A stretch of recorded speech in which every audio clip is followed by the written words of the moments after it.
Welcome to Indiana News Desk. I'm Joe Wren. Indiana's Joe Donnelly is one of 10 Democratic senators up for re-election this year in states Donald Trump won in 2016. Donnelly has his work cut out for him. He'll face Mike Braun, who has deep pockets and a lot in common with the president. Braun is a businessman and ran his campaign on the idea that he is a political outsider. If there were any doubts about the significance of Indiana's race, that went out the window yesterday. The president and vice president held a campaign rally in Elkhart, just a few miles from Donnelly's hometown. Braun appeared with them. It was a signal the GOP is trying to unify behind their nominee ahead of the general election. Now, if Joe Donnelly, Sleeping Joe, and the Democrats get back into power, remember what I said.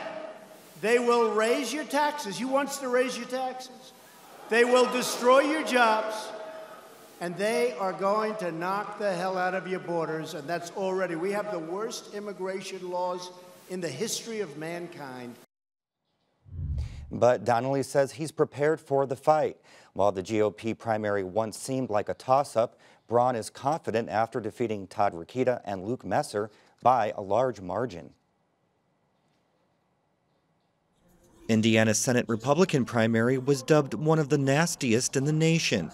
Now that they have their candidate, the GOP hopes their candidate isn't too battered from the grueling race to mount an effective challenge against Donnelly. Braun says he's ready to shift his campaign focus and start debating Donnelly on the issues. Remember, Joe Donnelly voted for Obamacare. He voted against tax reform. His record is going to be easy to flush out. Donnelly's response? I'm ready for the fight. He says he's eager to defend himself and his record.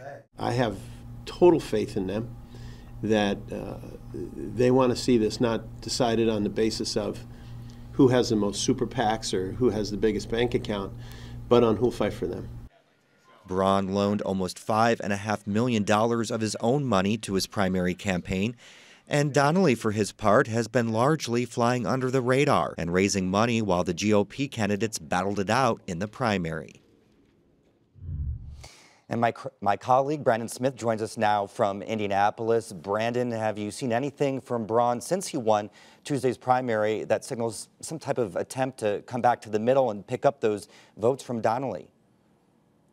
Yeah, not yet. I mean, as you pointed out, Joe, one of the first big things he's done since winning the primary was attending that large rally in Elkhart with Vice President Pence and President Donald Trump. And I don't think that's something that's necessarily going to endear him to the more moderate or independent voters that could decide this race.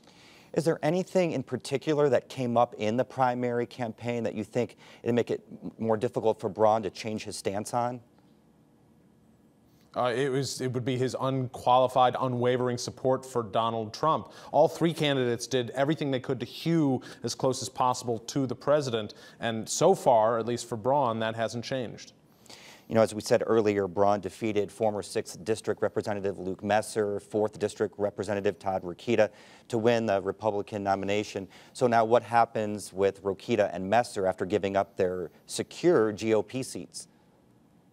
Well, presumably they ride off into the sunset holding hands together. But in all seriousness, Messer has a history of being a lobbyist. It's possible he could go back to that. His concession speech did certainly sound like a retirement speech from political office. Todd Rokita, on the other hand, he left his options very open in his speech. It'll be interesting to see what he does next, whether it's a job in government perhaps, or a run for office in the future.